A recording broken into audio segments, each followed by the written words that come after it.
Okay, Major, unang-una, ano ang magiging paghahanda ng pamunuan ng PNP, partikular ng NCRPO sa White Ribbon March sa gagawin po bukas? Bilang paghahanda po natin ng NCRPO para sa White Ribbon March bukas po, nagtaas na po tayo ng full alert status kahapon ng alas 5 para po matiyak natin na anumang sitwasyon po ay meron po tayong sapat na personnel at resources na maaring agad po nating i-deploy. Tayo po ay may i-deploy din na nasa 9,602 na personnel. So meron po tayo dito magmumula na 1,000 mula sa Region 3 at 1,000 sa Region 4A.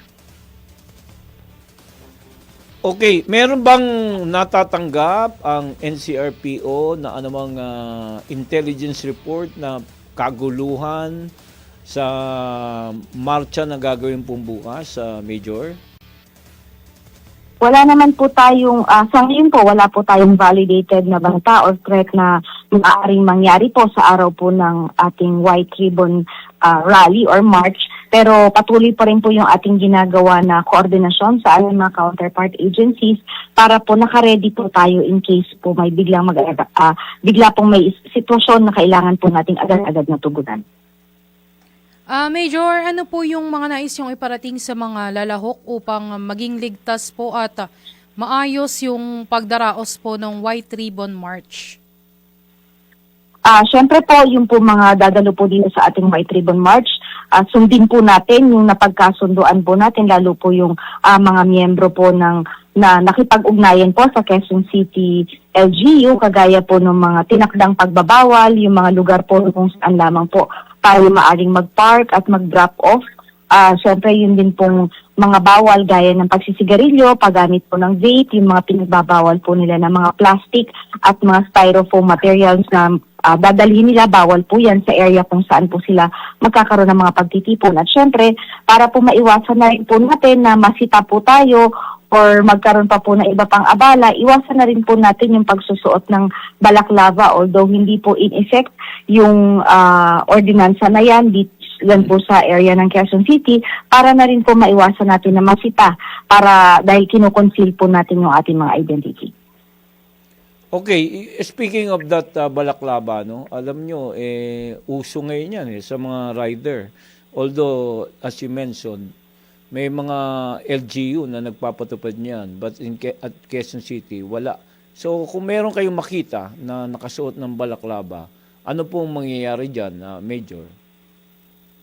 Kung halimbawa po, kasi sabi nyo nga po, mga rider po ang nagsusuot niyan, kung kayo naman po ay nasa loob ng rally or nandun po tayo sa pagtitipon, hindi po natin kailangan magsuot ng balaklava since yan po ay sinusuot natin for protection po, halimbawa maghe-helmet tayo. So hindi po natin kailangan magsuot niyan while nag-a-attend po tayo nitong White Ribbon March dito sa Quezon City. So kung meron man po tayong mga mapapansin na mag-a-attend po dyan sa mga pagtitipon na yan, ay agad po natin sisitahin kasi hindi po naman siguro kailangan i-conceal ang identity kung magiging peaceful po at wala tayong binabalak para i-conceal pa po yung ating identity.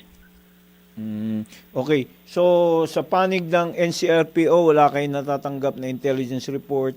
Sa panig naman po ng inyong coordination na meeting, ilan ang inaasahan nilang crowd estimate? Doon po sa kanilang naging kasunduan, hindi po dapat lalampas ng 10,000 yung participants po para dito sa White Ribbon March, at yun naman din po ang napagkasunduan nila ng mga organizers po at saka yung ating Quezon City LGU. Meron ba silang specific time kung anong oras darating? Although ang alam ko ang deployment ng police is maaga eh. Sa panig ng mga lalahok, anong oras po ang simula ng gathering, simula ng programa para naman po doon sa ating mga motorista na maaaring maapektuhan? Mag-start po yung kanilang program ng bandang alas 2 ng hapon. So pwede po sila hanggang 8 p.m. Meron pong inalaw sa kanilang oras, pero depende na rin po yan sa magiging pag-uusap nila kung sakali man po na magkaroon ng extension. Nandiyan naman po yung mga organizers natin at yung mga kausap po nila sa Quezon City LGU kung kaya po kung magkakaroon man po ng changes sa programa ay nandiyan naman po, madali naman po na ma-reach out yung mga organizers po. So we can say na in the morning, passable pa ang kahabaan ng EDSA. Hindi naman po sila sa EDSA magkakaroon ng pagtitipon, sa area lamang po ng White Plains Oo. yung magaganap po na programa. Pero the last time they had a march sa area na yan, isinara yung EDSA, I was there. Sinara yung northbound lane ng EDSA because sa dami ng tao na nagmarcha from the People Power, pangalan nito yung church, sa EDSA Shrine ba? EDSA Shrine towards the People Power Oo, may Monument. mga road closures. Oo, sinara no, yun. Sinara yung ano na yun, yung linya na yun. So, sa inyong pakipag-meeting, will that happen again or paano mangyari, Major? Sa kanila pong pag-uusap, wala pong mangyayaring pagmamarcha, hindi po iaalaw ang pagmamarcha. So meron lamang po silang programa, meron po silang lugar kung saan magda-drop off hanggang sa papunta po dun sa area ng kanilang programa. So, White Ribbon March, pero walang marcha? Oo. Paano yun, Major? White Ribbon Rally po, parang rally lang po, White Ribbon Rally po. Okay. So, kasi ang sabi sa amin ni Father is this will be the continuation ng Trillion March, Peso March that they did sometime a year ago. So what they did is nagmarcha nga sila from the church sa EDSA or Corner Ortigas. They had a mass there. And from there, nagrally sila. That is why, nandun po ako, Major.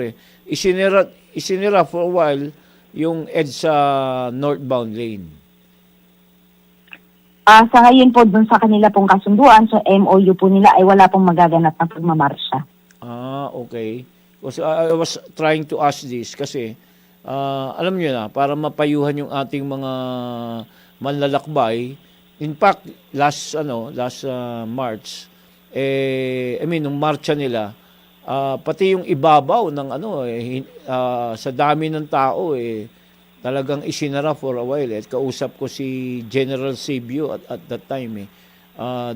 Ang sabi sa akin, they had to close kasi nga nag-overflow yung tao. So now you're saying wala nang marcha sa coordination nyo, walang marcha. Yes po, batay po sa kasunduan, ang rally po ay gaganapin sa White Plains Avenue hanggang Temple Drive. At ito po ay based na rin po sa kasunduan nila, wala pong magaganap na pagmamarcha.